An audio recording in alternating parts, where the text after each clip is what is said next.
She didn't slip. She was shoved. 9 months pregnant, Selena hit the pool with a scream trapped in her throat while party guests froze, phones out, but no one moving. Her dress tangled, her lungs burned, her baby thrashed inside her. Seconds from drowning, she locked eyes with her husband across the deck. He didn't move. And just as the black water closed over her, another splash cut through the silence. But who had jumped, and why? Welcome back, my beautiful family and friends. If you're hooked in and you're ready to enjoy this story, click subscribe and let me know in the comments where you're watching from, because tomorrow, I will be giving you another story just as interesting as this one. And you don't want to miss it. Now back to our story. Hours earlier, the sun had blazed over Brookhaven Estates, the water shimmering like liquid diamonds under the Georgia sky. Selena DuPont stood at the edge of the pool, one hand resting protectively on her swollen belly, the other clutching a glass of lemonade that trembled slightly in her grip. She shouldn't have come to this party. Every instinct had screamed at her to stay home, but pride, that stubborn foolish pride, had convinced her otherwise. Around her, laughter bounced off the pristine white columns of the Brookhaven Estates clubhouse. Women in designer sundresses sipped rose. Men in polo shirts debated golf handicaps. Children splashed in the shallow end, their joy innocent and unburdened. But Selena felt the weight of every glance that slid her way, lingering a moment too long before darting away. She recognized that look. It was the same one her grandmother had described decades ago, polite on the surface, cutting underneath. Her baby kicked hard against her ribs, as if sensing her unease. 9 months of carrying this miracle, and she'd never felt more alone.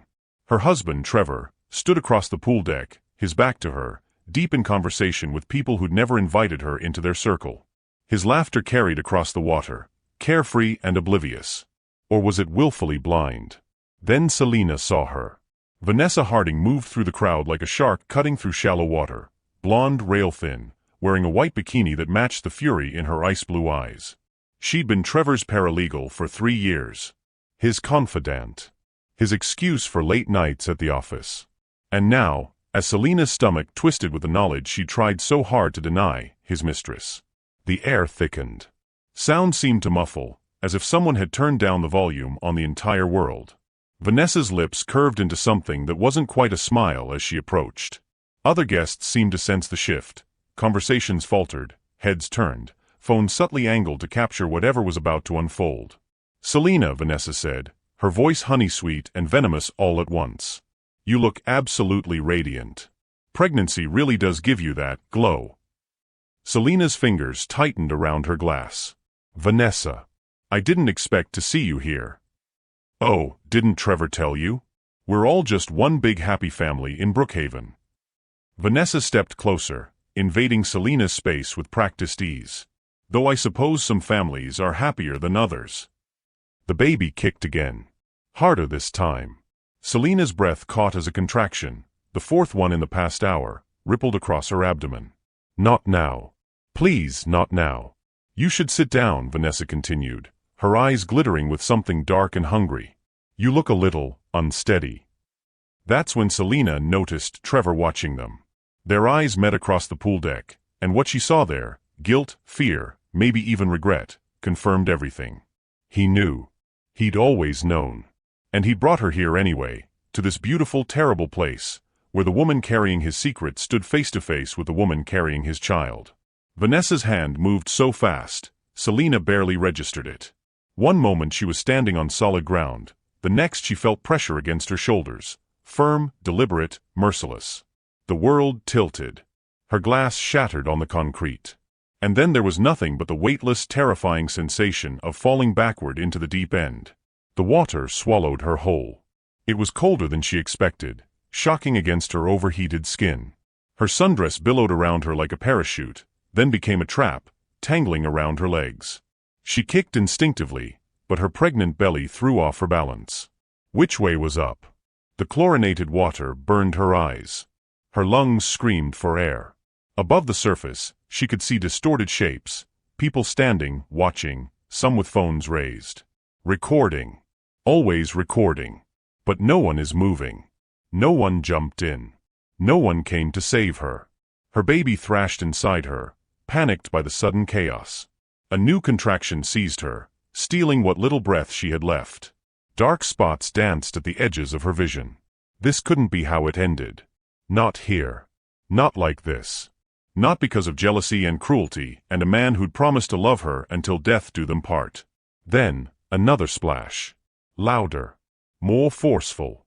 Through the murky water, Selina saw a figure cutting toward her with powerful strokes. Arms encircled her waist, lifting her toward the light, toward air, toward life. She broke the surface gasping, choking, her body racked with sobs and coughs and the overwhelming terror of almost dying. "I've got you," a voice said, steady and calm despite the chaos. "I've got you. You're safe now." Selina blinked water from her eyes and found herself looking into the face of a stranger, a man in his early 50s, with silver-threaded hair plastered to his forehead and gray eyes that held something she hadn't seen in a long time: genuine concern. His expensive linen suit clung to his frame, completely ruined, but he didn't seem to care. All his focus was on her, on keeping her head above water, on guiding her toward the pool's edge where hands reached down to help. But as Magnus Caldwell pulled Selina to safety, neither of them knew that this moment, captured on a dozen phones, destined to go viral within hours, was just the beginning. Because some rescues don't end when you reach dry land. Some rescues are just the first chapter of a story that will challenge everything you thought you knew about justice, redemption, and the courage it takes to do what's right. What would you have done if you'd been standing at that pool? Would you have frozen with the crowd, or would you have jumped in? Drop a comment and tell us, guilty or not guilty, was what Vanessa did attempted murder, or just a terrible mistake? The ambulance arrived 12 minutes later, sirens wailing through the manicured streets of Brookhaven Estates like an unwelcome intrusion of reality. Selina sat wrapped in someone's beach towel, shivering despite the 90-degree heat, while paramedics checked her vitals and pressed a fetal monitor against her belly. The steady thump-thump-thump of her baby's heartbeat was the most beautiful sound she'd ever heard. "Blood pressure's elevated," one paramedic said quietly to the other. "Possible early labor. We need to transport."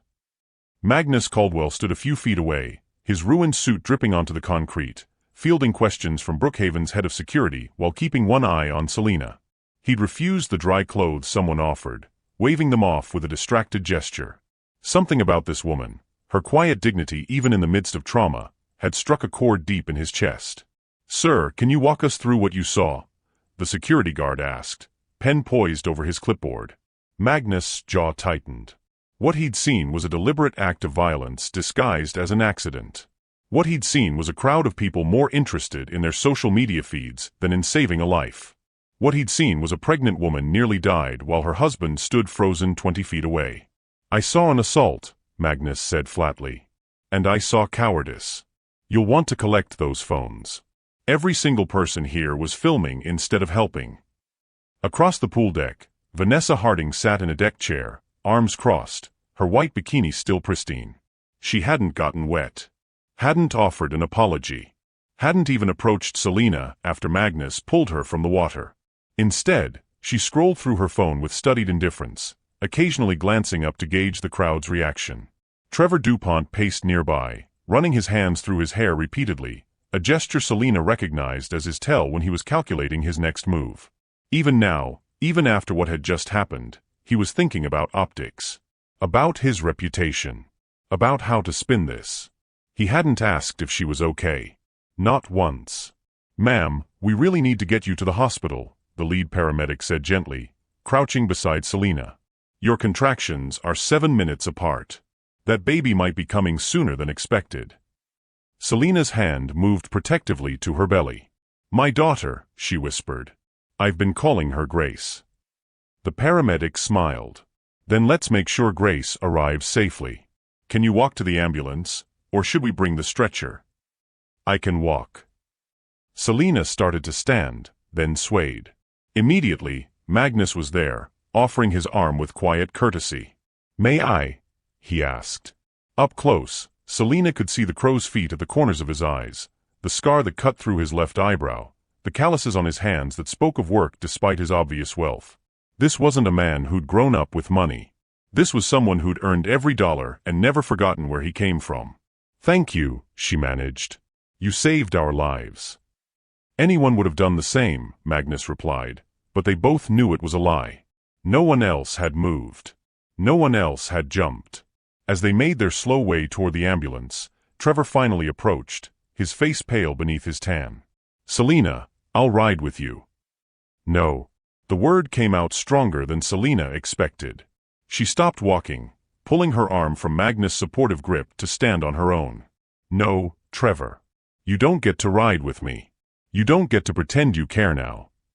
That's not fair." I was in shock. "You brought me here." Selina's voice cracked, but she kept going. "You knew she'd be here. You knew what this would do to me. And when she pushed me, when I was drowning, you just stood there. You let me sink." The gathered crowd had gone silent, all pretense of polite distance abandoned. This was better than reality TV. This was real blood in the water. Trevor's lawyer instincts kicked in. "Selina, you're emotional. You've been through trauma. Maybe we should discuss this privately." "Privately?" Selina laughed, the sound brittle and broken. "Like you discussed your affair privately? Like you discussed whether to leave your pregnant wife privately? There's nothing private left between us, Trevor." She made sure of that. Magnus cleared his throat. "Mr. DuPont, I think it's best if you step back. Your wife needs medical attention, not a confrontation." Trevor's eyes narrowed as he really looked at Magnus for the first time. "And who the hell are you? Her lawyer? Her bodyguard? Just someone who jumped in when no one else would." Magnus' tone was mild, but there was steel underneath. "Including you." The two men stared at each other, the tension crackling between them like static electricity before a storm. Then Trevor looked away first, his shoulders slumping in defeat or relief. Selina couldn't tell which anymore. "Fine," Trevor muttered. "I'll meet you at the hospital." "Don't bother." Selina turned back toward the ambulance, her legs shaky but her resolve iron. "Just go home to her. That's what you want anyway." As the paramedics helped Selina into the ambulance, Magnus found himself following, climbing in without conscious thought. The lead paramedic gave him a questioning look. "She shouldn't be alone," Magnus said simply. Selina's eyes met his, and something passed between them, an understanding that transcended words. She nodded once, giving permission, and Magnus settled onto the bench seat opposite her as the doors closed and the ambulance pulled away from Brookhaven Estates, leaving behind the shocked whispers and still recording phones. Neither of them noticed the black sedan that pulled out of the parking lot and began following the ambulance at a discreet distance. Inside sat Keisha Washington, a journalist for the Atlanta Tribune who'd been at the party covering a story about Brookhaven's charity initiatives. She'd captured the entire incident on video, every cruel second, and her reporter's instincts told her this was bigger than a simple domestic dispute. This was a story about power, privilege, and what happens when cruelty meets courage. Back at the pool, Vanessa finally stood, wrapping a silk sarong around her waist with deliberate care. Several women immediately clustered around her, offering support, reassurance, validation. They'd seen what they wanted to see, an unfortunate accident, an overreaction, a jealous wife making a scene. But one person had seen the truth. Her name was Constance Whitfield, a 78-year-old black woman who'd been a member of Brookhaven Estates since the community reluctantly integrated in 1987. She'd fought for that membership, faced down threats and slurs and burning crosses on her lawn. She'd raised 3 children in these gates, built a life here through sheer determination and grace. And she'd seen Vanessa's hands against Selina's shoulders. She'd seen the push, deliberate and vicious. She'd seen the calculation in those ice-blue eyes. Constance stood slowly, her joints protesting, and made her way to the security guard who was still collecting statements. "Young man," she said, her voice carrying the weight of authority earned through decades of fighting battles just like this one. "I need to give you my testimony. And I need you to write down every word exactly as I say it." The guard nodded, flipping to a fresh page in his notebook. "That was an attempted murder," Constance said clearly. "And I'm willing to testify to that fact in any court of law." The emergency room at Savannah Memorial Hospital smelled like antiseptic and fear. Selina gripped the sides of her gurney as another contraction rolled through her, stronger this time, stealing her breath and her composure. The fluorescent lights overhead buzzed and flickered, casting everything in harsh, unforgiving light. "Okay, Selina, let's check your dilation," Dr. Patricia Okonkwo said, snapping on latex gloves with practiced efficiency. She was a woman in her mid-40s with warm brown skin, exhausted eyes, and the kind of calm that came from delivering babies in crisis situations more times than she cared to count. Deep breaths now. I know it hurts. Magnus had been relegated to the waiting room, but not before Selina had grabbed his hand, this stranger who'd saved her life, and made him promise not to leave. Something about his presence steadied her, made her feel less alone in a way Trevor never had, even in their best moments. 4 centimeters, Dr. Okonkwo announced. Baby's engaged and ready. Your body's decided it's time, which means we need to get you upstairs to labor and delivery within the hour. But it's too early, Selina whispered. I'm not due for another 10 days. Grace needs more time. Grace needs you to be safe and calm. 10 days early is well within normal range, and given the trauma you've experienced, your body's responding accordingly. The doctor pulled off her gloves and sat on the edge of the gurney, her expression softening. But I need to ask you something, and I need you to be completely honest with me. Did someone deliberately push you into that pool? The question hung in the air like smoke. Selina closed her eyes, seeing it again. Vanessa's hands, the pressure, the fall, the water closing over her head. The choice before her was suddenly crystal clear. She could lie, smooth it over, pretend it was an accident. Or she could tell the truth and set fire to whatever remained of her marriage, her standing in Brookhaven Estates, her carefully constructed life. Yes, Selina said quietly. My husband's mistress pushed me. She wanted me gone. Dr. Okonkwo's expression hardened. Then we're calling the police. What happened to you was assault, possibly attempted murder. And I'm documenting everything as evidence. Before Selina could respond, the curtain whipped back and Trevor burst into the exam area, his hair disheveled, his eyes wild. Selina, thank God. They wouldn't tell me anything at the front desk. Because you're not listed as her emergency contact, Dr. Okonkwo said coolly, standing to block his path. Are you Trevor DuPont? I'm her husband. You're the man who stood by while someone assaulted your pregnant wife. The doctor's voice could have cut glass. Which means you need to leave this exam room immediately before I call security. Trevor's face flushed with anger and embarrassment.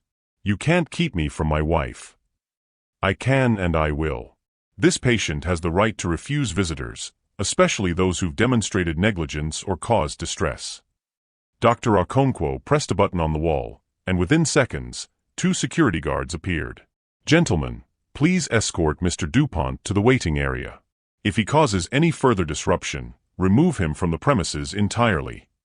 As the guards ushered Trevor out, his protests echoing down the hallway, Selina felt something crack open inside her chest. Relief. Grief. Liberation. All at once. Her marriage was over. Had been over for months, maybe years, but now it was officially, undeniably finished. Another contraction seized her, this one bringing tears to her eyes. Dr. Okonkwo was back at her side instantly, checking monitors, adjusting her position, murmuring encouragement. That's it, breathe through it. Your daughter's coming, Selina. And she's going to be born into a story of survival. That's a powerful way to enter the world. In the waiting room, Magnus sat between 2 worlds. To his left, a young couple held hands, their faces bright with anticipation for their first child. To his right, an elderly man dozed fitfully, worry etched into every line of his face. And Magnus. Magnus sat with his own ghosts. He thought about Julius Mercer, his best friend from high school. Julius had been brilliant, straight as, debate team captain, destined for greatness. But when scholarship results came in, Magnus had gotten the full ride to Ohio State while Julius got a polite rejection letter. They'd had the same GPA, the same test scores, the same extracurriculars. The only difference was the color of their skin.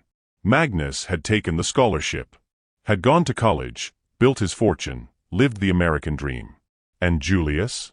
Julius had ended up working at the same steel mill where Magnus' father had lost his job. A brilliant mind wasted because of systemic injustice that no one wanted to acknowledge. That guilt had driven Magnus for 30 years. It had shaped his business philosophy, his charitable work, his determination to build opportunities for those who'd been denied them. But nothing he'd done had ever felt like enough. Not until today. Not until he'd seen Selina sinking and jumped without thinking. Maybe that's what redemption looked like. Not grand gestures or large donations, but split-second choices to act when others freeze. Mr. Caldwell? A nurse appeared in the waiting room doorway. Mrs. DuPont is asking for you. Magnus stood, ignoring the curious looks from other families. Let them wonder. Let them gossip. All that mattered was that a woman he just met needed him, and he wouldn't let her down. When he entered the labor and delivery room, Selena was propped up in bed, and 4-in-1 monitor belts strapped across her belly. Her face was drawn with pain, but when she saw him, something like relief flickered across her features. You stayed, she said. I promised I would. My husband didn't. Magnus pulled a chair close to her bedside. Then your husband's a fool. A ghost of a smile touched Selena's lips, then vanished as another contraction hit. Magnus found his hand clasped in hers, her grip crushing, her nails digging into his palm. He didn't pull away. Tell me something, Selena gasped when the contraction passed. Tell me why you jumped. The real reason. Magnus was silent for a long moment, weighing what to share with this woman who was, technically, still a stranger. But there was something about the space between life and death, something about witnessing someone at their most vulnerable, that dissolved normal social barriers. When I was 17, Magnus began slowly, my best friend was denied a scholarship he deserved because he was black. I got it instead. And I didn't fight for him. I took it and left him behind. I've spent 30 years trying to make up for that silence, that complicity. But today, when I saw you falling, I had a choice. Stand silent again, or jump. So I jumped. Selena's eyes filled with tears that had nothing to do with physical pain. What was his name? Your friend. Julius. Julius Mercer. Where is he now? Magnus' throat tightened. He died 3 years ago. Heart attack at 47. Worked himself to death at a job that was beneath his abilities, struggling to make ends meet while I built an empire. I never told him I was sorry. Never tried to make it right while he was alive. You're trying now, Selena whispered. With me. Before Magnus could respond, the door burst open again, but this time it wasn't Trevor. It was Keisha Washington, the journalist from the Atlanta Tribune, with a cameraman in tow and a determined expression that said she wasn't leaving without answers. Mrs. DuPont, Keisha said, her voice urgent but kind, I was at that party. I recorded everything. And I think the world needs to see what really happened. Will you let me tell your story? Dr. Okonkwo moved to block them. Absolutely not. My patient is in active labor. And someone tried to kill her a few hours ago, Keisha interrupted. The police are at Brookhaven Estates right now, questioning witnesses. But here's what you need to know. Half those witnesses are saying it was an accident. They're protecting Vanessa Harding because she's one of them, white, wealthy, connected. If this story doesn't get out now, if it doesn't go viral before the narrative gets controlled, justice might never happen. Selena looked from Keisha to Magnus to the monitor, showing her daughter's heartbeat. She thought about her grandmother's stories, about injustices swallowed in silence, about how many black women had suffered without anyone bearing witness. Show me the video, Selena said quietly. I need to see it. Keisha pulled out her phone and queued up the footage. And there it was, crystal clear, Vanessa approaching with predatory intent. The deliberate placement of hands. The push, violent and unmistakable. Selena falling. The crowd watching, recording, doing nothing. And then Magnus, diving in without hesitation. The internet's already exploding, Keisha explained. Multiple videos have gone viral. But most of them only show the rescue, not the assault. Mine shows everything. And if you give me permission to publish it, along with your story, we can control the narrative before it controls you. Another contraction seized Selena, harder than any before. This was a transition, the point of no return. Her daughter was coming, and fast. Do it, Selena gasped. Tell the truth. All of it. The video dropped on the Atlanta Tribune's website at 7:43 p.m., just as Selena's labor intensified into the kind of pain that erased everything else from the world. Within 20 minutes, it had been shared 10,000 times. Within an hour, it was trending on Twitter under #JusticeForSelena. By midnight, it would have 20 million views and counting. But Selena knew none of this. She was lost in the primal ancient work of bringing life into the world, A bloody, brutal, beautiful process that reduced everything to breath and push and the overwhelming need to survive. Magnus stayed through it all. Not in the delivery room, that felt like a boundary neither was ready to cross, but just outside, pacing the hallway like an expectant father from a 1950s sitcom. Nurses smiled at him knowingly as they hurried past. Dr. Okonkwo updated him every 30 minutes with the precision of a military commander reporting from the front lines. 8 centimeters. Progressing well. She's fully dilated. Pushing should start soon. Baby's crowning. Not much longer now. And through it all, Magnus thought about Julius. About second chances and the mysteries of fate that had placed him at that pool party at exactly the right moment. He wasn't a religious man, but he couldn't shake the feeling that Julius had somehow orchestrated this. A final gift from beyond, a chance for redemption Magnus didn't deserve but desperately needed.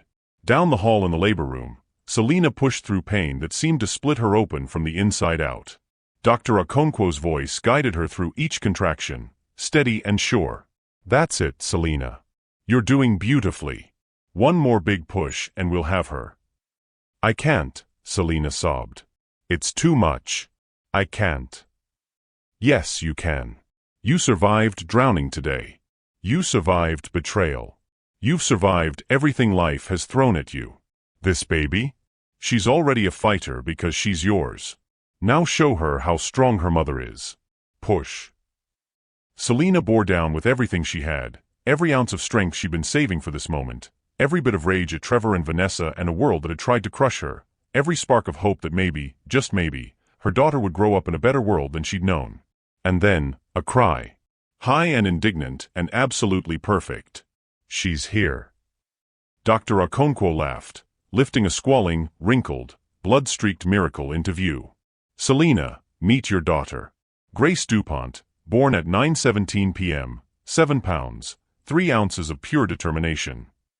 They placed Grace on Selina's chest, skin to skin, and the baby quieted instantly, her tiny fist curling against her mother's heart. Selina looked down at this impossibly small person, her daughter, finally here and real and alive, and felt something shift in the universe. She'd become someone new at this moment. Not Trevor's wife, not a woman who'd almost drowned, but Grace's mother. And that identity mattered more than any other. Hi, baby, Selina whispered, tears streaming down her face. Hi, my beautiful girl. Mama's got you now. You're safe. I promise you're safe. Magnus heard the cry from the hallway and found himself blinking back tears of his own. New life. Despite everything, the cruelty, the violence, the injustice, new life had entered the world. Julius would have loved this moment. Would have celebrated it with his whole heart. You can go in now, a nurse said, poking her head out of the delivery room. If you'd like to meet her. Magnus hesitated at the threshold, suddenly unsure of his place in this intimate scene. But Selina looked up and smiled, exhausted, radiant, transformed. Come meet Grace, she said. She should know the man who saved her life before she was even born. Magnus approached slowly, reverently, as if entering a cathedral. And when he looked down at Grace, her dark hair plastered to her perfect round head, her eyes squeezed shut against the bright lights, her tiny chest rising and falling with precious breath, he felt something crack open in his own heart. She's beautiful, Magnus said hoarsely. Absolutely perfect. She is. Selina stroked Grace's cheek with one finger. And she's going to grow up knowing that when her mother was drowning, a good man jumped in. That when cruelty tried to win, courage won instead. That's the story I'm going to tell her. Outside the hospital, the media circus had begun. News vans lined the parking lot, their satellite dishes pointed at the sky like flowers turning toward the sun. Reporters practiced their stand-ups, checking hair and makeup in phone cameras. Keisha Washington gave interview after interview, each time showing the video that had already been seen by millions. Trevor sat in his car 3 blocks away, watching it all on his phone with growing horror. The comment section was a wasteland of rage directed at him. Coward stood there while his wife drowned. Hope she divorces him and takes everything. This is what systemic racism looks like. White woman tries to kill black woman and white husband does nothing. His phone rang for the 40th time. His mother. His partners at the law firm. Colleagues and friends and people he hadn't spoken to in years, all wanting answers he didn't have. He turned his phone on silent an hour ago, but the vibrations continued, relentless and accusing. At Brookhaven Estates, Vanessa Harding sat across from Detective Maria Torres, a 20-year veteran of the Savannah PD with zero tolerance for wealthy people who thought they were above the law. It was an accident, Vanessa insisted for the third time, her lawyer sitting rigid beside her. We were talking, she stepped back, she lost her balance. I reached out to steady her, but couldn't grab her in time. That's interesting, Detective Torres said mildly, pulling out her tablet. Because I have 4 videos from 4 different angles, and every single one shows your hands making contact with Mrs. DuPont's shoulders in a pushing motion. Would you like to see them? Vanessa's perfect composure cracked slightly. I want to speak with my attorney privately. Of course.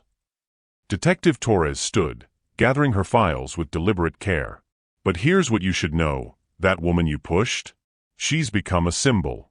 In the past 3 hours, her story has exploded across social media. There are protests being organized in Atlanta, Savannah, and Birmingham. The NAACP has issued a statement. The ACLU is offering legal support. And the Chatham County District Attorney is under enormous pressure to file charges. She paused at the door, her expression hardening. You tried to drown a pregnant black woman in front of witnesses, Ms. Harding. And you did it because of jealousy, possessiveness, and the entitled belief that you could get away with it. But this time, the whole world is watching. And they're not going to let this disappear. Back at the hospital, as Grace nursed for the first time with the fierce determination of a survivor, Magnus stepped out to make a phone call. The number he dialed belonged to the best criminal defense attorney in Georgia, not for himself, but for Selena. Rachel? It's Magnus Caldwell. I need you to take a case. Pro bono, full resources, whatever it takes. No, not for me. For someone who deserves justice. Her name is Selena DuPont, and I'm about to tell you a story that's going to change everything you thought you knew about courage. The contractions of labor have given way to the contractions of justice, but which kind of pain will prove stronger?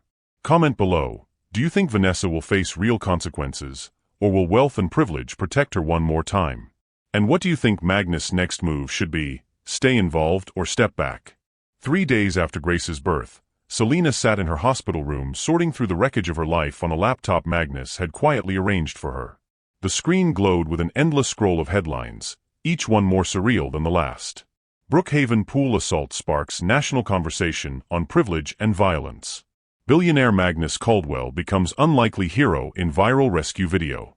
District Attorney confirms investigation into Vanessa Harding for attempted murder. Grace slept in the bassinet beside her bed, oblivious to the firestorm her birth had ignited. Selena watched her daughter's chest rise and fall, marveling at how something so small could breathe so perfectly, exist so completely, despite everything that had tried to prevent her arrival. A soft knock interrupted her thoughts. Magnus stood in the doorway holding 2 cups of coffee and wearing an expression that suggested he hadn't slept much either. Mind if I come in? He asked. I brought the good stuff from that cafe downtown. Hospital coffee is criminal. Selena gestured to the chair beside her bed. Over the past 72 hours, Magnus had become an unexpected constant, checking on her, running interference with the media camped outside, helping her find the shark of an attorney who was now building her case. It should have felt strange, this intimacy with a man she barely knew. Instead, it felt like the most natural thing in the world. You don't have to keep doing this, Selena said as she accepted the coffee. You saved my life. You've done more than anyone could expect. You can go back to your regular life now. Magnus settled into the chair with a weary smile. What if I don't want to? The words hung between them, loaded with possibility and danger. Selena felt her heart skip in a way that had nothing to do with trauma and everything to do with the man sitting beside her, this stranger who'd proven more loyal in 3 days than her husband had been in 5 years. Before she could respond, her phone buzzed with an incoming call. Trevor. Again. She declined 23 calls from him since giving birth. This would be number 24. He won't stop, Selena murmured, silencing the phone. He's terrified, Magnus said quietly. The legal team at his firm is advising him to distance himself from Vanessa publicly. But if he does that, she might flip on him, reveal things about their affair that could destroy his career. He's trapped between protecting himself and protecting her. Selena's head snapped up. How do you know that? Magnus had the grace to look slightly sheepish. I may have made some calls. My attorney knows people who know people. Information has a way of flowing when you know where to look. And what else did this information tell you? Trevor and Vanessa have been planning their future together for months. They looked at condos in Charleston. Discussed him leaving you after the baby was born, waiting just long enough to avoid looking completely heartless. Magnus' expression darkened. He was going to blindside you with divorce papers while you were still recovering from childbirth. The betrayal should have hurt more than it did. But Selina found she felt nothing, just a cold, clarifying emptiness where her love for Trevor used to live. There's more, Magnus continued carefully. Vanessa's pregnant too. 8 weeks along. That's why she snapped at the party. She wants Trevor to choose her, to claim their baby, to give her the life she thinks she deserves. And you and Grace, you are obstacles she decided to remove. The room tilted slightly. Selina set down her coffee before she dropped it. She tried to kill me because she's pregnant? Jealousy, desperation, entitlement, pick your poison. But yes. And here's what you need to understand. Her attorneys are building a defense around temporary insanity, emotional distress, accidental contact. They're going to paint her as the victim, a woman scorned, driven to irrational action by the stress of an affair with a married man. That's insane. That's expensive legal defense. Magnus leaned forward, his gray eyes intense. Which is why we need to be smarter. Rachel Chun, your attorney, she's working on something. A strategy that goes beyond just the criminal case. But she needs your permission first. As if summoned by her name, Rachel Chen appeared in the doorway. She was a petite Asian woman in her 40s with immaculately tailored suits and the predatory energy of a shark who just scented blood in the water. Selina, good. We need to talk. Rachel pulled up a second chair and opened her briefcase with crisp efficiency. The DA is moving forward with assault charges against Vanessa Harding. That's the good news. The bad news is that her team is going to argue she's too mentally fragile to stand trial. They'll push for psychiatric evaluation, treatment programs, anything to avoid real consequences. Can they do that? Selina demanded. They can try. Rich white women have been using the fragility defense for centuries. Rachel's smile turned razor-sharp. But we're not going to let them. Because I have something they don't expect. A witness who's going to blow this case wide open. She pulled out a tablet and queued up a video. The image showed Constance Whitfield, the elderly black woman from Brookhaven Estates, sitting in what appeared to be Rachel's office. My name is Constance Whitfield, the recorded Constance said, her voice steady and clear. And I'm here to testify about what I saw at Brookhaven Estates on July 15th. I've lived in that community for 37 years. I've watched generation after generation of white families come and go, treating the place like their personal kingdom. And I've seen how they treat black folks who dare to exist in their spaces. Constance leaned forward in the video, her eyes blazing with righteous fury. What Vanessa Harding did to Selina DuPont wasn't an accident. It was calculated violence rooted in racism and entitlement. I saw her watching Selina all afternoon, tracking her movements like a hunter stalking prey. I saw the hatred in her eyes. And I saw her plant her hands deliberately against Selina's shoulders and push with force. That was an attempted murder, plain and simple. The video continued with Constance detailing everything, the crowd's paralysis, Trevor's cowardice, Magnus' heroism. But it was her closing statement that made Selina's breath catch. I'm 78 years old.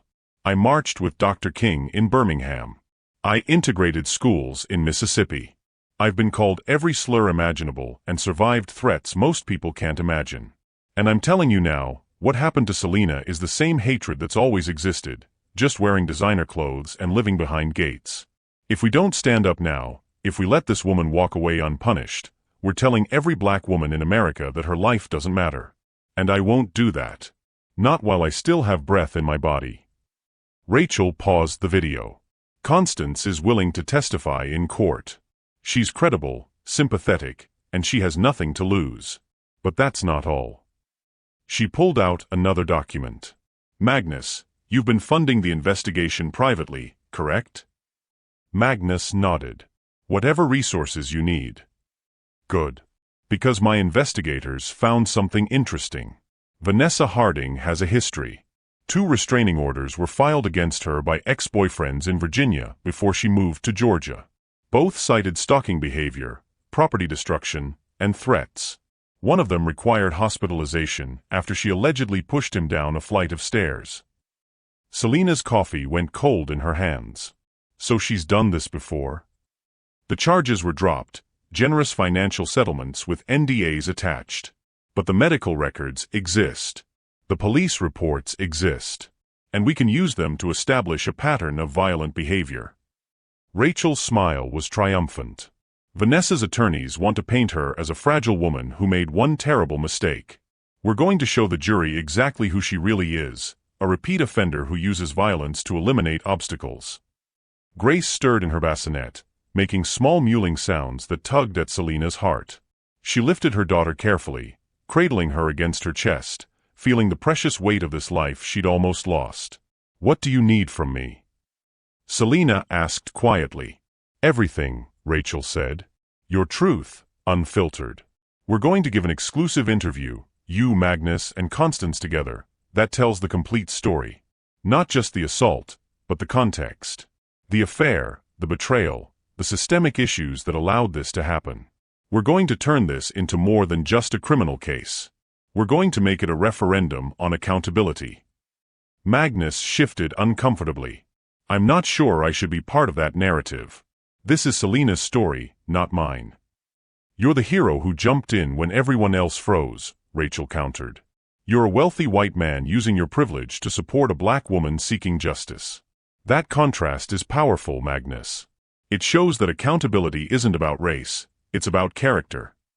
"Or it makes me look like I'm centering myself in a story that isn't mine," Magnus argued. "I've seen too many white savior narratives. I don't want to be that." Selina looked at him, really looked at him, and saw the genuine anguish in his eyes. He wasn't performing humility. He was terrified of taking space that didn't belong to him. "What if it's not about being a savior?" Selina said slowly. "What if it's just about being human?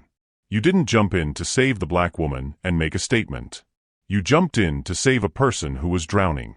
The fact that I'm black and you're white doesn't erase your actions. It contextualizes them. It shows what genuine allyship looks like." Magnus was quiet for a long moment. Then, "If you want me there, I'll be there." Rachel clapped her hands together. "Excellent. The interview's scheduled for tomorrow afternoon. National broadcast, live streaming, the works. By the time we're done, Vanessa Harding's defense team is going to wish they'd taken a plea deal." After Rachel left, Magnus lingered, helping Selina change Grace's diaper with the fumbling awkwardness of someone who'd never handled a baby before. Grace rewarded his efforts by peeing on his expensive shirt. Selina laughed, really laughed, for the first time since the assault. "She's got excellent aim," Magnus said ruefully, dabbing at the wet spot with a burp cloth. "She's a DuPont. We're nothing if not accurate when taking shots." The moment of levity faded as Selina's phone buzzed again. But this time it wasn't Trevor. It was a text from an unknown number. "You think you're brave, putting my girl on blast? You think Magnus Caldwell gives a damn about you? He's using you for PR. And when this is over, you'll be right back where you started, alone, broke, and forgotten. Drop the charges or things get worse. Trust me." Selina's hands trembled as she showed the message to Magnus. His expression went from concerned to furious in seconds. "Forward that to Rachel immediately. That's witness intimidation, possibly criminal threat." He pulled out his own phone. "And I'm calling my security team. Someone's watching you, which means we need protection here starting now." "Magnus, you can't keep spending money on me." "I can and I will." His voice was steel-wrapped in velvet. "You didn't ask for any of this, Selina. You went to a party. You existed while pregnant and black in a space that made someone uncomfortable. And you almost died for it. If my money can buy you safety and justice, then that's the best investment I'll ever make." Grace chose that moment to cry, a full-throated wail that demanded attention immediately. Selina lifted her daughter, offering her breast with practiced ease now, and watched as Grace latched on hungrily. "She's 3 days old and already knows exactly what she wants," Selina murmured. That's my girl. Magnus watched them, this mother and daughter, this portrait of survival and strength, and felt something shift permanently in his chest. This wasn't about Julius anymore. This wasn't about redemption or guilt or second chances. This was about Selena and Grace, about protecting them, about making sure their story ended the way it deserved to. And anyone who tried to hurt them would have to go through him first. The interview aired on a Tuesday evening, watched live by 14 million people and streamed by 20 million more within the first hour. Selena sat on a tasteful cream sofa, Grace sleeping peacefully in her arms, flanked by Constance on one side and Magnus on the other. The interviewer was Michaela Kincaid, a veteran journalist known for her ability to get to the emotional core of any story without exploitation. Selena, Michaela began gently, take us back to that moment. When you felt yourself falling, what went through your mind? Selena's voice was steady but raw. I thought about my grandmother. She used to tell me stories about black women who disappeared erased, whose suffering was never witnessed or acknowledged. And I thought, this is how it happens. This is how we vanish. Not dramatically, not with fanfare, but in a moment of casual cruelty while people watch and do nothing. She looked down at Grace. And then I thought about her, my daughter, and how she'd never know me. Never hear my voice or feel my arms around her. That's what broke me. Not the water, not the fear, but the idea that she'd grow up without me because someone decided I didn't deserve to exist. There wasn't a dry eye in the studio. Michaela turned to Magnus next. Mr. Caldwell, you're a billionaire with security, with insulation from everyday violence. What made you jump? Magnus' answer was immediate and unflinching. Because I've stood silent before when I should have acted. Because 30 years ago, I took a scholarship that should have gone to my black best friend, and I never spoke up about the injustice. Because that silence has haunted me every day since. When I saw Selena falling, I had a choice. Be complicit again, or jump. There was only one choice I could live with. Constance spoke last, her voice carrying the weight of decades of struggle. This isn't just about one woman pushing another into a pool. This is about a system that protects white women's violence while criminalizing black women's existence. Vanessa Harding tried to commit murder in broad daylight because she believed, correctly, based on history, that she'd get away with it. And if we let her, if we allow wealth and privilege to shield her from consequences, we're telling every black woman in America that her life is disposable. The interview should have been Selena's moment of triumph, justice being demanded, truth being told. Instead, it marked the beginning of the backlash. Within hours, conservative media outlets were running counter-narratives. Talk show hosts questioned whether Selena had provoked Vanessa somehow. Social media trolls flooded her accounts with racial slurs and death threats. Someone leaked her home address, forcing her to extend her hospital stay because it was safer than going to a house now under siege by protesters on both sides, some supporting her, others calling her a liar and a race baiter. Trevor finally appeared publicly, releasing a statement through his attorneys that was a masterclass in cowardice. I deeply regret the unfortunate incident at Brookhaven Estates and hope all parties can heal from this traumatic experience. I ask for privacy as I navigate these challenging circumstances with my family. No acknowledgement of the assault. No condemnation of Vanessa. No support for his wife and newborn daughter. Just careful, lawyer-vetted words designed to protect him from every angle. Vanessa's team countered with their own media blitz. She appeared on morning shows wearing soft pastels and minimal makeup, crying on cue as she described her mental health crisis and temporary break from reality. Her attorneys trotted out psychiatric experts who diagnosed her, sight unseen, with adjustment disorder, depression, and pregnancy-induced emotional instability. My client is a victim too, her lead attorney proclaimed on national television. A victim of an affair that destabilized her mental health, a victim of her own temporary inability to manage overwhelming emotions. What happened was a tragedy, but it wasn't murder. It was a cry for help from a woman in crisis. The narrative was shifting.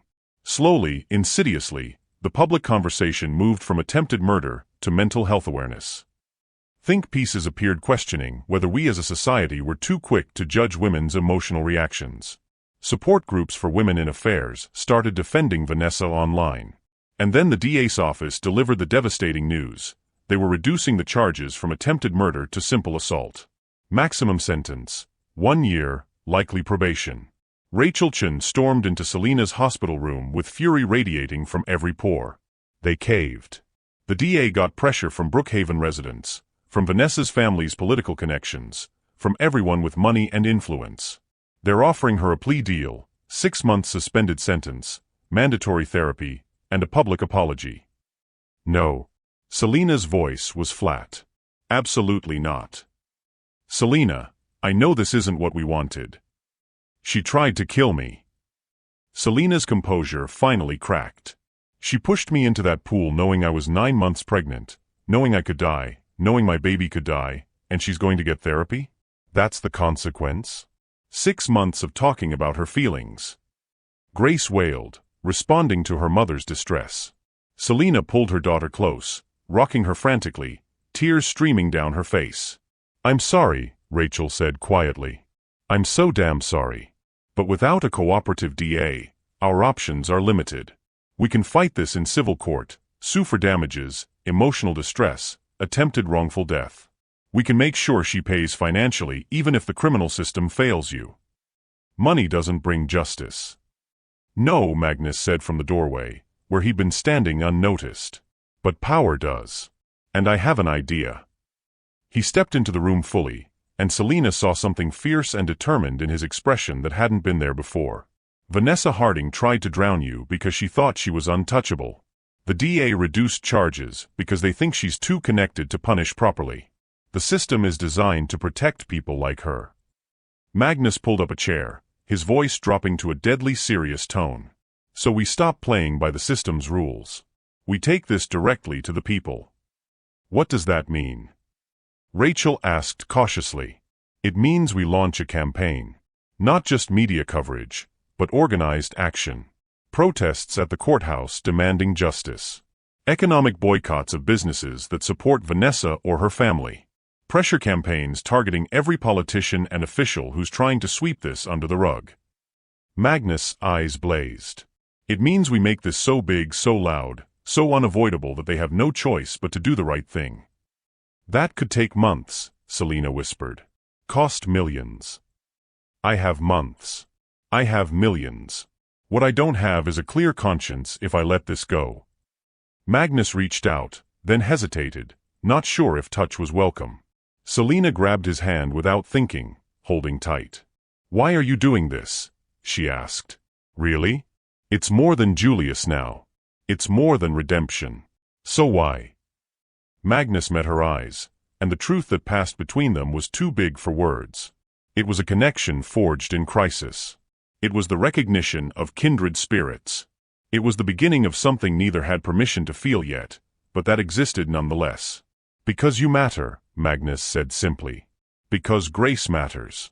Because justice matters. And because I'm tired of watching good people get crushed by systems designed to protect the cruel. Before Selina could respond, her phone exploded with notifications. Rachel's did the same. So did Magnus. They all looked down at their screens simultaneously, and what they saw made the air leave the room.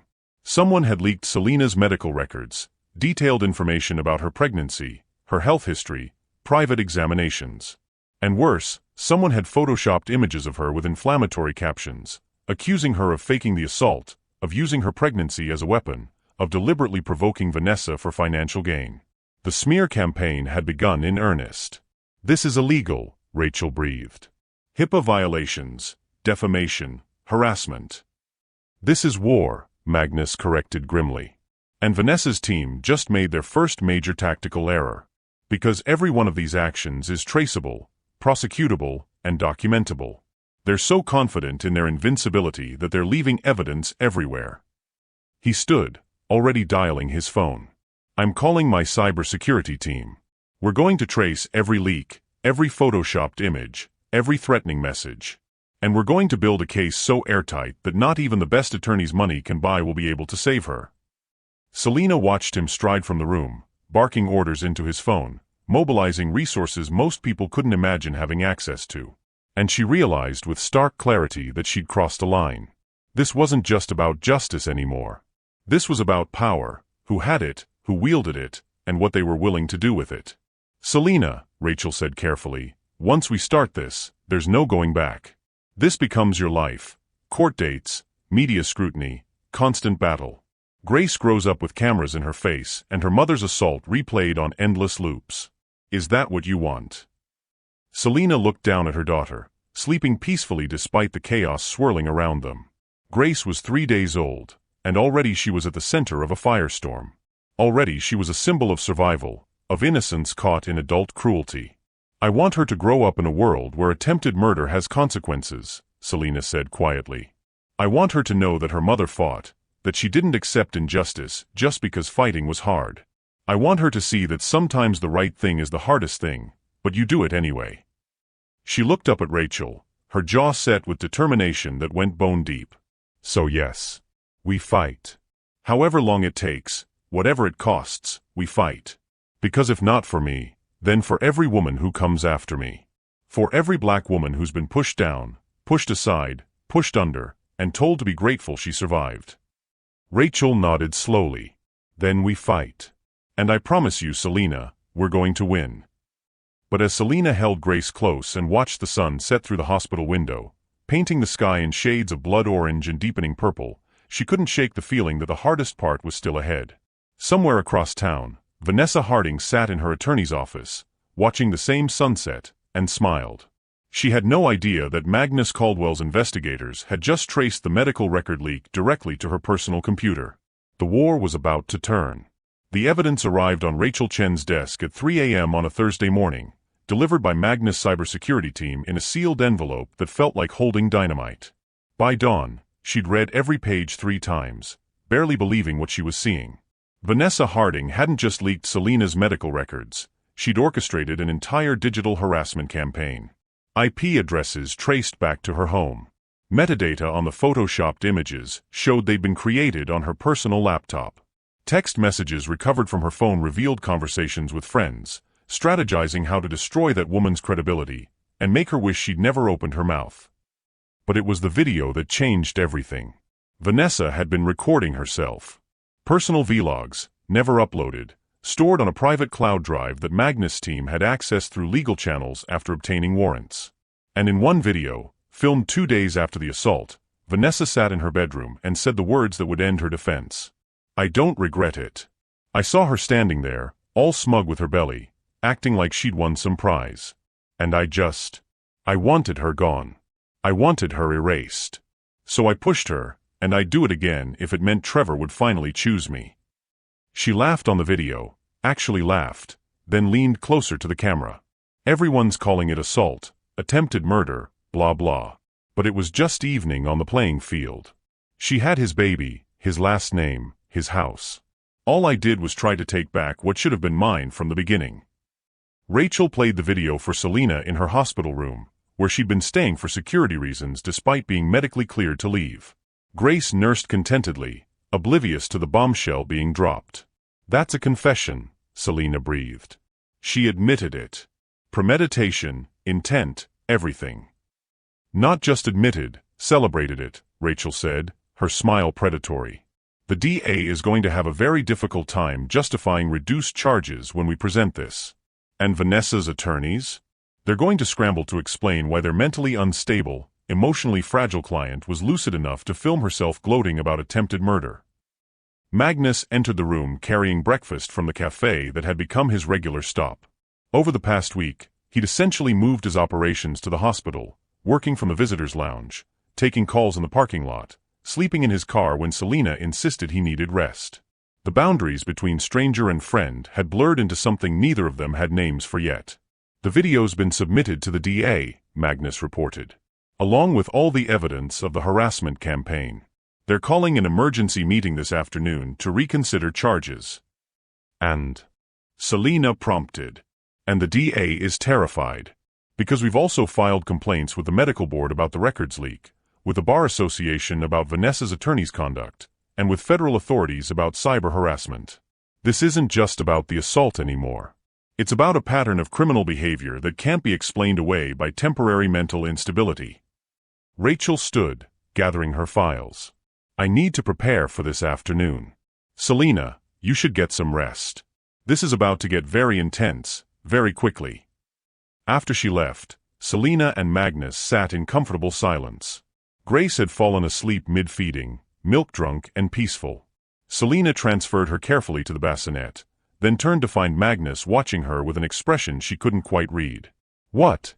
she asked softly. "You're extraordinary," Magnus said. "The strength it takes to keep fighting, to keep showing up, to keep being vulnerable in front of cameras and reporters while recovering from trauma. Most people would have broken by now. I feel broken most days. Then you're doing a remarkable job of holding the pieces together." He hesitated, then continued. "Selina, I need to tell you something. And I need you to hear it not as your ally or your friend or the man who pulled you from the water. I need you to hear it as me." Selina's heart kicked into a faster rhythm. "Okay. I can't stop thinking about you. About Grace. About what happens when this is over and you don't need me anymore. And I know the timing is terrible. You're married, you just had a baby, you're in the middle of a legal battle. I know I have no right to feel what I'm feeling." Magnus ran a hand through his hair, frustrated with his own inability to articulate clearly. "But I need you to know that this stopped being about redemption for me days ago. This became about you. Just you." The words hung between them, honest and terrifying. Selina knew she should shut this down immediately. She was legally married, even if emotionally divorced. She was vulnerable, dependent on Magnus' resources and protection. This was messy and complicated and inappropriate on every level. But when she opened her mouth, what came out was, "Trevor filed for divorce yesterday. His attorneys served me papers here at the hospital. He's claiming irreconcilable differences and seeking joint custody of Grace." Magnus' expression went from vulnerable to furious in an instant. He what? He wants to look like the reasonable party. The father who's willing to co-parent despite everything. His attorneys are already crafting the narrative, tragic situation, trying to move forward, best interests of the child. Selina's voice was bitter. He's never even met Grace. Hasn't asked to hold her, hasn't visited once. But he wants joint custody because it makes him look better in the divorce proceedings. "What do you want?" Magnus asked carefully. "I want him to have nothing," Selina admitted, the honesty raw and ugly. "I want Grace to grow up knowing her father chose cowardice over courage. I want him to live with the guilt of watching his pregnant wife nearly die and doing nothing. I want—" She broke off, tears streaming down her face. All the fear and rage and trauma she'd been holding together came pouring out in gasping sobs that shook her entire body. And Magnus was there immediately, pulling her into his arms, letting her cry against his shoulder while he murmured words of comfort she couldn't quite hear over her own grief. "I wanted my marriage to work," Selina sobbed. "I wanted to be enough. I wanted Grace to have what I never had, 2 parents who loved her, a stable home, a future that wasn't broken. And instead, she gets this mess. She gets a mother who's a media spectacle and a father who's filing legal paperwork before he's even met her. She gets a mother who fought for her life before she was even born," Magnus said fiercely. "She gets a mother who's brave enough to demand justice even when the entire system is stacked against her. She gets a mother who will teach her that being enough has nothing to do with what someone else thinks of you." Selina pulled back enough to look at him, this man who'd become her anchor in chaos. "And what does she get from you?" "Whatever you'll let me give," Magnus said honestly. "I know I can't replace her father. I know I'm not entitled to a place in her life just because I pulled you from a pool. But if you'll let me, I'd like to be present. Not as the hero from the video, but as someone who cares about both of you. Someone who wants to see how her story unfolds."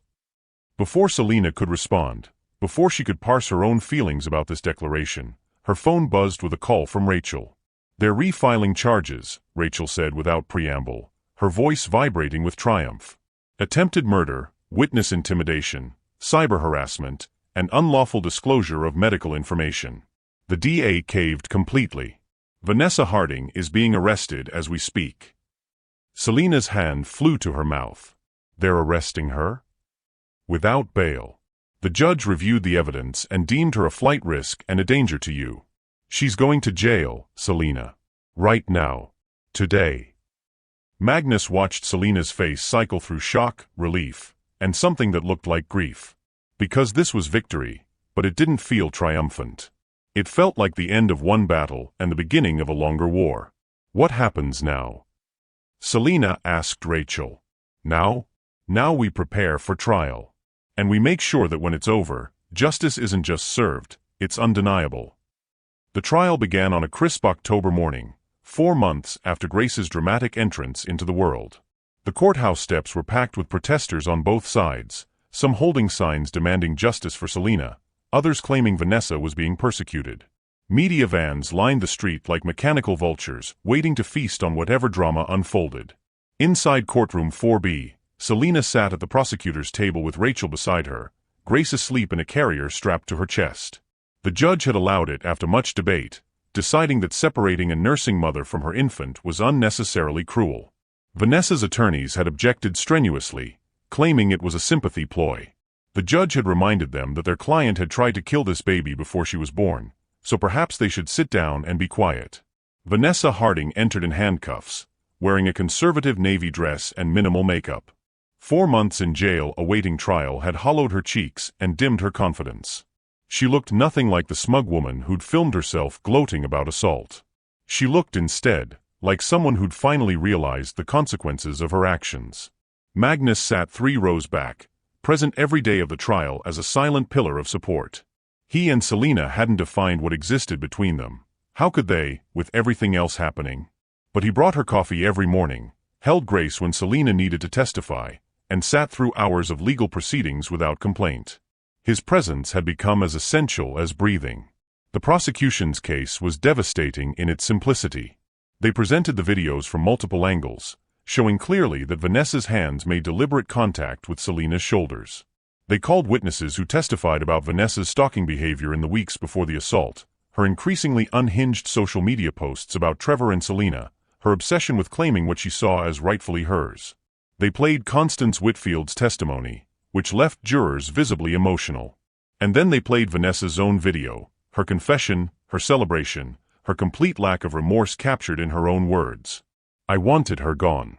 I wanted her erased. The courtroom was silent except for someone in the gallery crying quietly. Selena stared straight ahead, refusing to look at Vanessa, refusing to give her the satisfaction of seeing pain or triumph. Grace stirred against her chest, and Selena's hand moved automatically to soothe her daughter with gentle pats. Vanessa's defense was predictable but desperate. Her attorneys brought in psychiatrists who testified about pregnancy hormones, about the trauma of affairs, about temporary breaks from reality. They tried to paint her as a victim of circumstance, a good woman who'd made one terrible choice in a moment of overwhelming emotion. But Rachel Chun dismantled their arguments with surgical precision. Your expert testified that pregnancy hormones caused my client's temporary insanity, Rachel said during cross-examination of Vanessa's primary psychiatrist. But Ms. Harding wasn't pregnant at the time of the assault, was she? She became pregnant weeks later. So which hormones, exactly, caused this temporary break from reality? The psychiatrist stammered. Well, the stress of the relationship. The stress of conducting a year-long affair with a married man whose wife was about to give birth? That stress. Rachel's voice was sharp as a blade. Let me ask you this, doctor. Did you review the videos Ms. Harding made in the weeks before the assault? The ones where she tracked Selena's movements, photographed her at the grocery store, followed her to prenatal appointments? Did those seem like the actions of someone experiencing a temporary break from reality, or the actions of someone methodically planning an attack? The psychiatrist had no good answer. When it came time for Selena to testify, the courtroom fell into hushed anticipation. She walked to the stand with Grace still strapped to her chest, refusing to be separated from her daughter even for this. The judge allowed it, and Selena was sworn in with one hand on the Bible and the other supporting Grace's small head. The prosecutor began gently. Mrs. DuPont, can you tell the jury what you remember about July 15th? Selena took a breath and began. She described the party, the creeping unease, the moment she saw Vanessa approaching. She described the conversation, Vanessa's veiled threats, her possessive comments about Trevor, the way she invaded Selena's space with predatory intent. And then what happened? The prosecutor asked. She pushed me, Selena said clearly. I felt her hands against my shoulders, firm pressure, deliberate. Not a stumble, not an accident. She looked me in the eyes and she pushed me backward into the deep end of the pool. What went through your mind as you fell? That I was going to die. That my baby was going to die. That this woman hated me so much that she was willing to commit murder in front of witnesses because she thought, correctly based on history, that she'd get away with it. Selina's voice remained steady, but tears streamed down her face. I thought about my grandmother, who told me stories about black women who disappeared, whose deaths were ruled accidents, whose lives didn't matter enough for justice. And I thought, this is how it happens. This is how we vanish. Not dramatically, but casually, while people watch and do nothing. She looked directly at the jury. If Magnus Caldwell hadn't jumped in, I would have drowned. Grace would have died inside me. And Vanessa Harding would have walked away, maybe with a slap on the wrist, maybe with nothing at all. Because that's how this system works for people like her. She thought she was untouchable. And until that moment, she was right. The defense attorney's cross-examination was brutal. He questioned whether Selina had provoked Vanessa somehow, whether she'd been flaunting her pregnancy, whether she'd inserted herself into Trevor and Vanessa's relationship deliberately. Every question was designed to shift blame, to make Selina the aggressor in her own attempted murder. But Selina didn't break. Did I provoke her by existing while pregnant and black at a party in a gated community? Selina asked coolly. Did I flaunt my pregnancy by having the audacity to show up in public while carrying my husband's child? Did I insert myself into their relationship by marrying Trevor 5 years ago, long before Vanessa decided to pursue him? The defense attorney tried to redirect. Mrs. DuPont, isn't it true that you've financially benefited from this incident? That Magnus Caldwell has given you substantial resources? Objection. Rachel was on her feet. Counsel is implying that my client orchestrated her own attempted murder for financial gain. That's not only offensive, it's absurd. Sustained, the judge said sharply. Counselor, tread carefully. But the seed had been planted, and Selina knew it. The defense would argue in closing that she was a gold digger, a manipulator, someone who'd turned a tragic accident into a payday. It was the oldest playbook in the world. Blame the victim, question her motives, make the jury wonder if maybe she deserved what happened. Except this time, they had Vanessa's own words contradicting every defense. Magnus took the stand on day 4, and his testimony was direct and damning. He described what he'd seen, Vanessa's deliberate approach, the positioning of her hands, the forceful push. He described Trevor's paralysis, the crowd's failure to act, the seconds that felt like hours as Selina sank. Why did you jump? The prosecutor asked. Because someone was drowning and no one else was moving, Magnus said simply. Because in that moment, I had a choice, be complicit in someone's death or act. There was only one choice I could live with. Did you know Mrs. DuPont before that day? No. I'd never met her. Did you have any financial or personal interest in helping her? None. I saw a human being in mortal danger, and I responded. That's all. Vanessa's attorney tried to paint Magnus as a white savior, as someone using Selina's trauma for his own publicity. But Magnus shut that down with quiet firmness. I'm not a savior, he said. I'm just someone who jumped into a pool. Selina saved herself by fighting to stay alive. Grace saved herself by being strong enough to survive trauma that would have killed many babies. I just helped them reach the surface. The heroism belongs to them, not me. The final witness was Constance Whitfield, and her testimony was devastating. At 78, she commanded the courtroom with the authority of someone who'd spent a lifetime fighting for justice. She described what she'd seen in detail, leaving no room for doubt that Vanessa's actions had been deliberate. I've seen hatred before, Constance said, her voice ringing through the courtroom. I've seen what it looks like when someone decides another person doesn't deserve to exist. I saw it in Birmingham in 1963, when men bombed a church and killed 4 little girls. I saw it in Mississippi in 1964, when they murdered civil rights workers and called it an accident. And I saw it on July 15th at Brookhaven Estates when Vanessa Harding decided that Selina DuPont's life was disposable. She turned to look directly at Vanessa. You thought you could get away with it because history told you that you could. That wealthy white women who hurt black women face no real consequences. But not this time. This time, the whole world is watching. And we're not going to let you disappear into privilege and pretend this never happened. The defense had no effective cross-examination. What could they say to a woman who'd lived through the civil rights movement and was drawing direct parallels to current injustice? Anything they tried would only reinforce her point. Closing arguments took an entire day. The prosecution painted a clear picture: premeditation, jealousy, violent action, and subsequent attempts to destroy the victim's credibility. They showed the jury Vanessa's own words, her own confession, her own celebration of attempted murder. "This isn't complicated," the prosecutor said in her closing statement. Vanessa Harding tried to kill Selena DuPont and her unborn child. She pushed her into a pool, watched her sink, and felt no remorse. She then spent months trying to destroy Selena's reputation, leak her medical records, and intimidate her into dropping charges. These aren't the actions of someone who made a terrible mistake in a moment of passion. These are the calculated actions of someone who believes she's above the law. She paused, looking at each juror in turn. "You have a choice. You can send a message that attempted murder is acceptable if you're wealthy and white and claim emotional distress.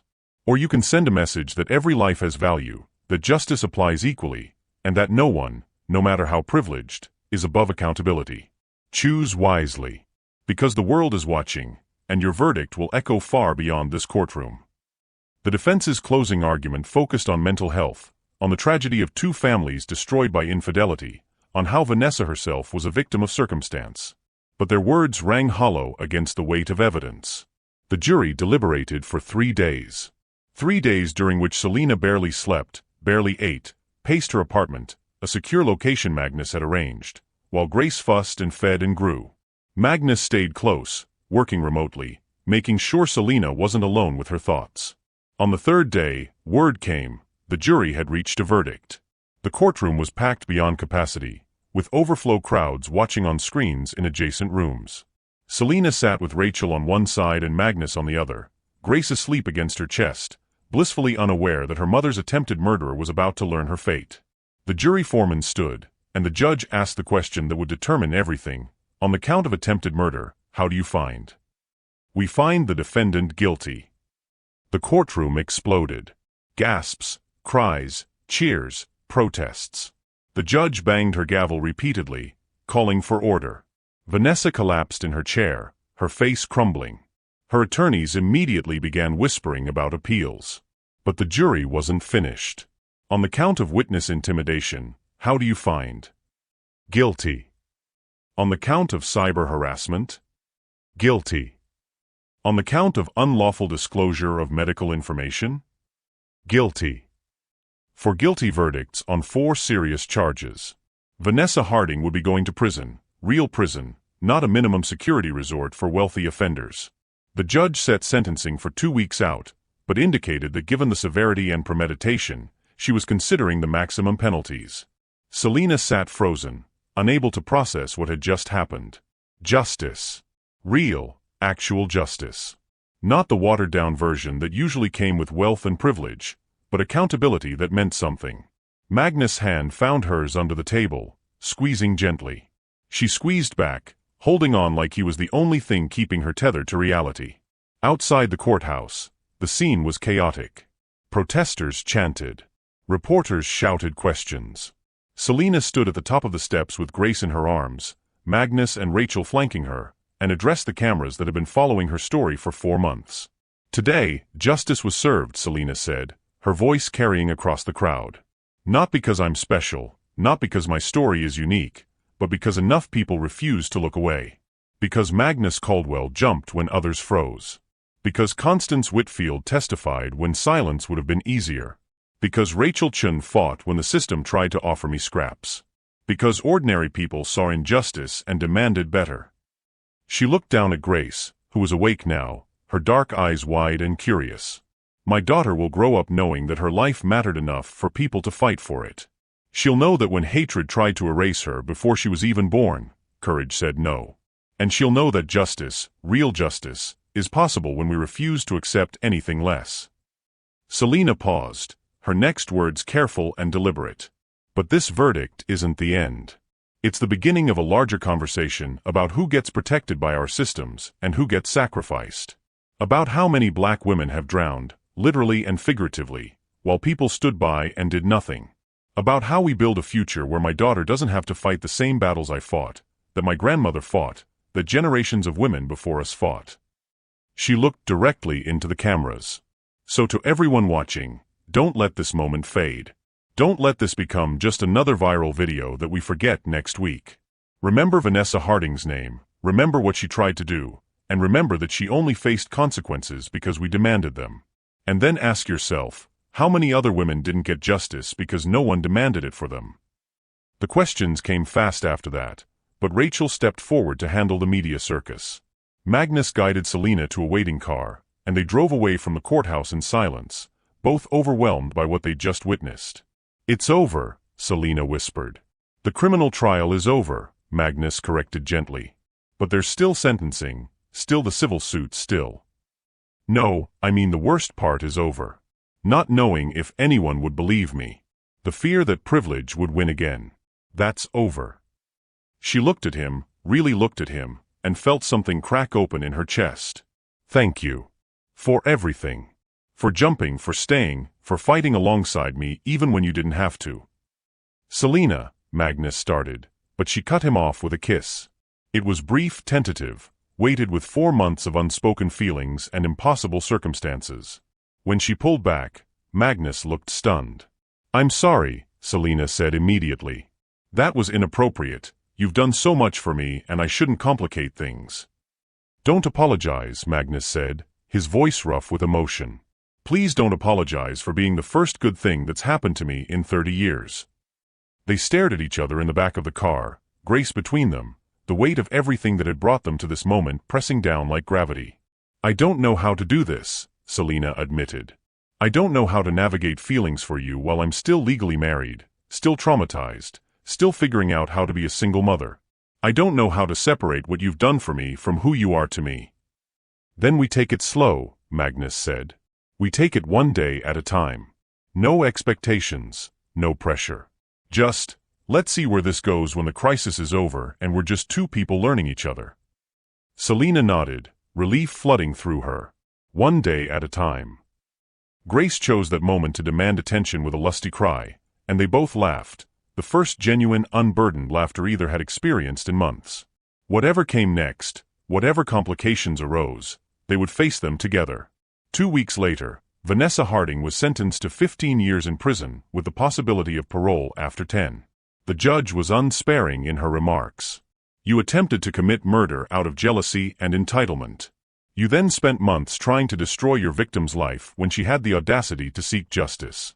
You have shown no genuine remorse, no understanding of the gravity of your actions. This court sentences you to the maximum penalty allowed by law, and I sincerely hope that you spend every day of your incarceration contemplating the life you tried to steal." Vanessa was led away in handcuffs, and Selena felt something finally loosen in her chest. Not forgiveness, she wasn't ready for that, might never be ready. But closure. The sense that this chapter was finally truly over. 1 year later, on a July afternoon that echoed the one that had changed everything, Selena stood on a beach in South Carolina watching Magnus chase Grace through the surf. Her daughter was 15 months old now, running with the determined waddle of toddlers everywhere, squealing with delight every time a wave splashed her feet. The civil suit against Vanessa had settled for $12 million, money Selena had immediately placed in a trust for Grace and donated to organizations supporting Black women experiencing pregnancy complications and violence. She'd written a book about her experience, titled The Deep End, which had spent 6 months on the bestseller list and sparked national conversations about racial justice, wealth privilege, and systemic accountability. Trevor had signed away all parental rights in exchange for Selena not pursuing him for child support or exposing certain financial improprieties her attorneys had discovered during the divorce proceedings. He'd moved to Charleston with a new girlfriend, leaving his old life behind like a snake shedding skin. Grace would grow up without her biological father, but Selena had made peace with that. Better no father than one who'd proven himself a coward when it mattered most. Magnus had become a constant presence in their lives, moving slowly, as promised, but moving nonetheless. He'd officially met Grace 3 months after the trial, showing up at Selena's apartment with a stuffed elephant and the nervous energy of a teenage boy on a first date. Grace had taken one look at him, held up her arms, and said, "Up," with the imperious demand of someone who knew she was loved. That had been the moment Magnus fell completely. Not for Selena, he'd been falling for her since the pool, but for Grace. For the chance to be present in this small person's life, to show her what healthy masculinity looked like, to prove that not all men disappear when things get difficult. They'd been officially dating for 6 months now, taking it slow as promised, learning each other outside the crucible of crisis. Selina had discovered that Magnus snored softly when he slept, that he made terrible jokes at inappropriate times, that he cried during animated movies and donated anonymously to causes he believed in. Magnus had learned that Selina sang off-key in the shower, that she was fiercely protective of her independence even while accepting help, that she had nightmares about water but refused to let fear control her life. They'd also learned how to be a family, not the traditional kind, but the kind that worked for them.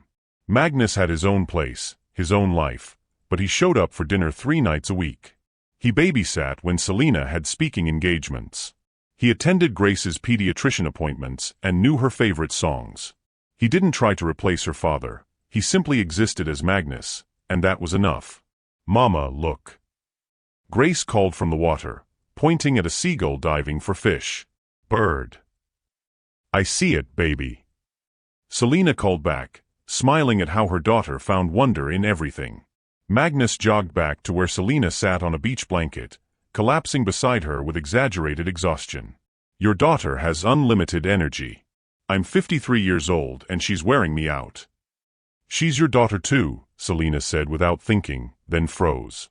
They hadn't had that conversation yet, hadn't defined what Magnus was to Grace officially. But Magnus' face lit up like she'd given him the greatest gift. "Yeah?" he asked quietly. "Yeah. I mean, not legally, not yet. But in all the ways that matter." Selina took his hand. "You jumped into the water for her before she was even born. You've shown up every day since. You love her, and she loves you. That makes you her father in every way that counts."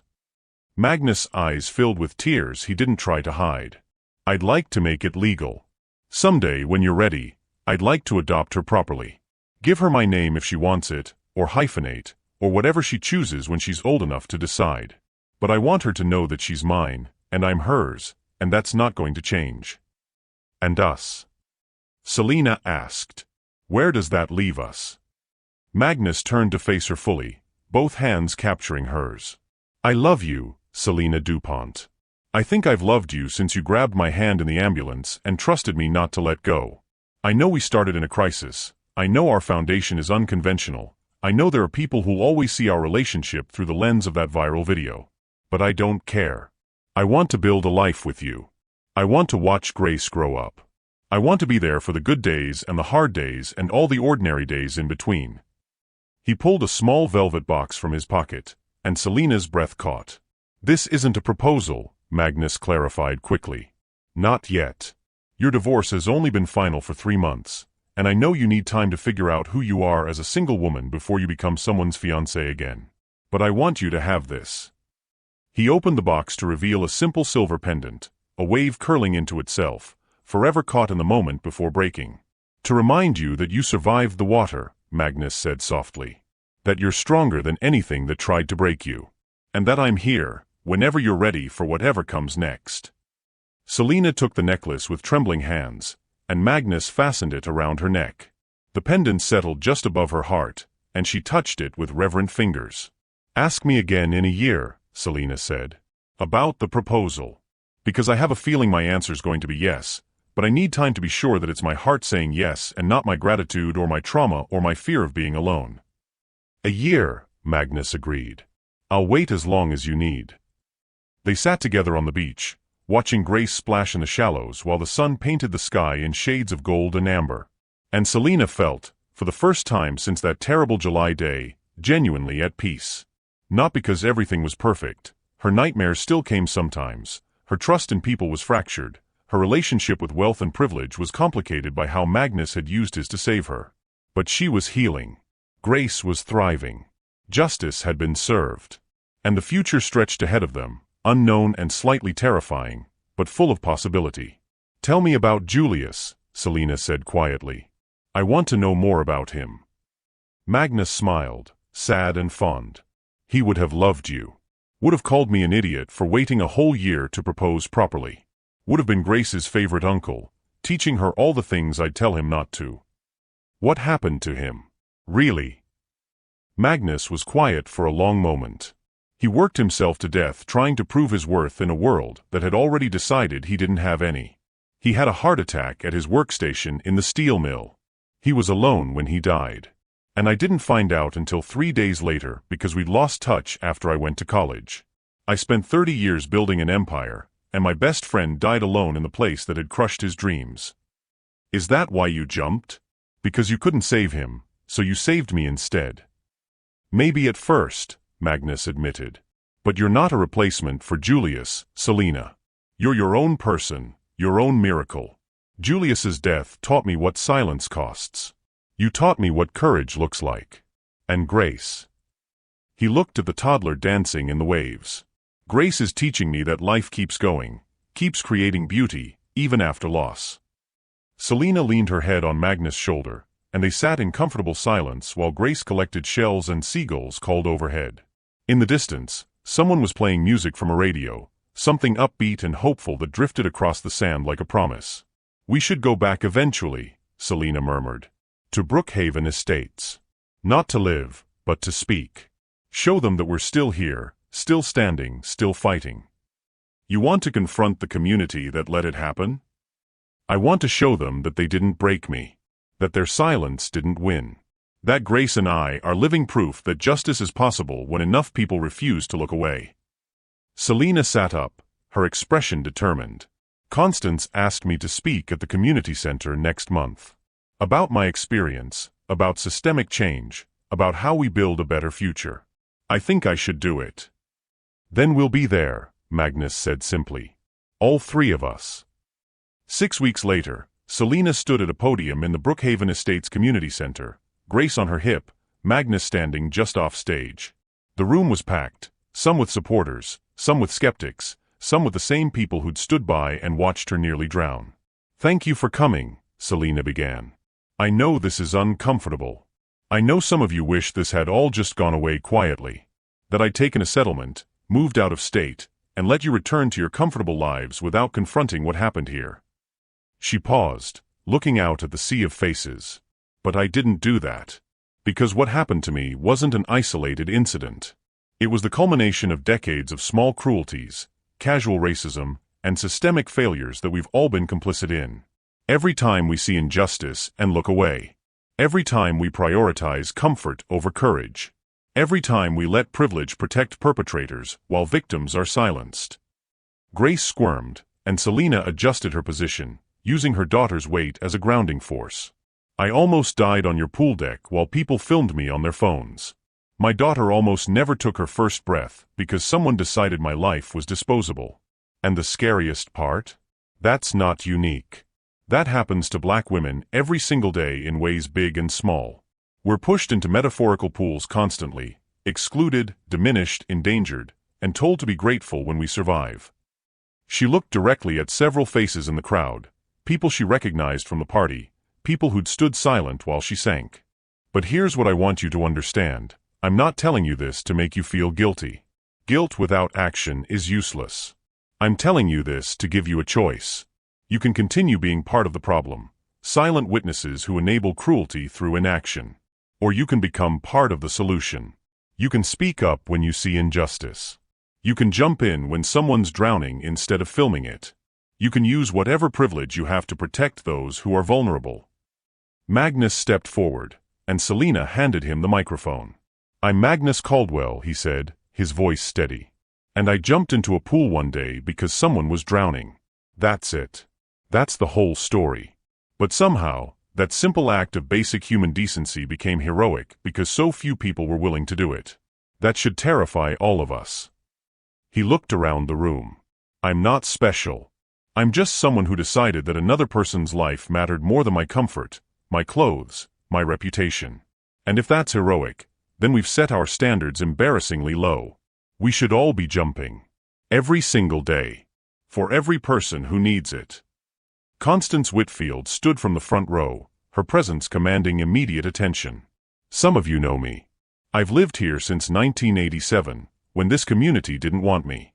I've raised my family here, built my life here, fought for every inch of respect I've earned. And I'm telling you now, what happened to Selina was an attempted murder rooted in racism, entitlement, and the belief that Black women's lives don't matter. If you can't acknowledge that, you're part of the problem. She gestured to Selina and Grace. "But if you can acknowledge it, if you can sit with your discomfort and commit to doing better, then maybe, just maybe, Grace will grow up in a Brookhaven Estates that's actually worthy of its name. A haven. A safe place. For everyone." The Q&A session that followed was heated, emotional, and sometimes ugly. But it was also honest. People admitted they'd been scared to jump in. Others confessed they hadn't fully understood what they were witnessing. A few apologized directly to Selina, their remorse genuine and raw. And slowly, painfully, the community began the difficult work of transformation. 3 months later, Brookhaven Estates implemented mandatory bias training, hired a diversity officer, and established a community fund supporting local organizations that served marginalized populations. It wasn't enough. It would never be enough to erase what had happened, but it was a start. On Grace's 2nd birthday, Selina and Magnus threw her a party on the beach where they'd spent that transformative afternoon. Friends and family gathered, including Constance, who'd become Grace's honorary grandmother, and Rachel Chun, who'd become one of Selina's closest friends. As Grace demolished her birthday cake with the enthusiastic destruction only a 2-year-old could manage, Magnus pulled Selina aside. "It's been a year," he said, his eyes twinkling with mischief and love. "It has," Selina agreed, her heart racing. Magnus dropped to one knee in the sand, pulling out a velvet box that looked suspiciously familiar. "Selina DuPont, you are the bravest person I've ever met. You're an incredible mother, a fierce advocate, a brilliant writer, and my best friend. I love you more than I knew it was possible to love someone. I love your daughter like she's my own. And I would be honored, so incredibly honored, if you'd agree to build the rest of our lives together." He opened the box to reveal a simple platinum band with a single diamond, elegant, unpretentious, perfect. "Will you marry me?" Selina looked at this man who'd jumped into a pool without hesitation, who'd stayed through every difficult moment, who'd proven with consistent action that he was exactly who he claimed to be. She looked at Grace, chocolate cake smeared across her face, giggling with pure joy. She looked at Constance, giving her an encouraging nod. She looked at Rachel, filming the moment on her phone with tears streaming down her face.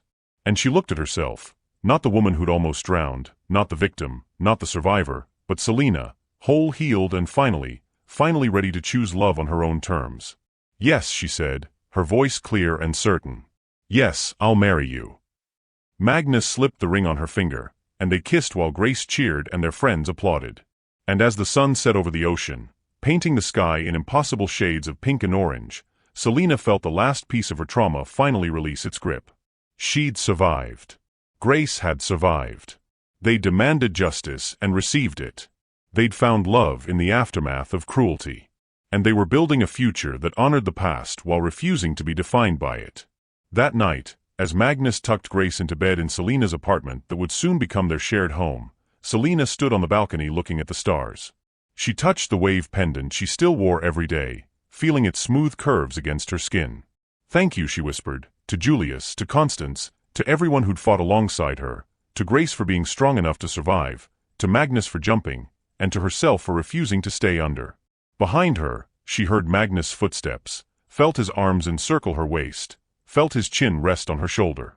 "What are you thinking about?" he asked softly. "Happy endings," Selina said. "And how they're not really endings at all. They're just new beginnings disguised as conclusions." "Profound," Magnus teased. "You should write that down." "Maybe I will," Selina laughed. "For my next book." "What's it about?" Selina turned in his arms, looking up at the man who'd become her partner, her future, her choice. "It's about a woman who almost drowned. About the man who jumped in to save her. About a baby born in the middle of chaos. And about how sometimes the worst moments of our lives are the doorways to the best ones." "I'd read that book," Magnus said, kissing her forehead. "Good. Because you're in it." They stood together on the balcony, wrapped in each other's arms while Grace slept peacefully inside and the future stretched ahead of them like an unwritten story waiting to be told. And Selina knew with the certainty that comes from surviving the impossible, that whatever came next, whatever challenges or joys or ordinary moments, they would face it together. Because that's what love looked like. Not the fairy tale version that ignores trauma and complexity, but the real version forged in crisis and tempered by choice. The version that jumps when someone's drowning. The version that stays when staying is hard. The version that builds families from courage rather than biology. And as Selina drifted off to sleep that night, Magnus beside her and Grace's monitor broadcasting gentle breathing, she dreamed not of water closing over her head, but of oceans she would cross, adventures she would choose, and all the beautiful, complicated, perfectly imperfect moments still waiting to unfold. Thank you for watching this story to the end. If you enjoyed this story, you will surely love the next one. It's as crazier and more intriguing as you can ever imagine. So do check it out. Click on the image showing on your screen right now to watch the next one.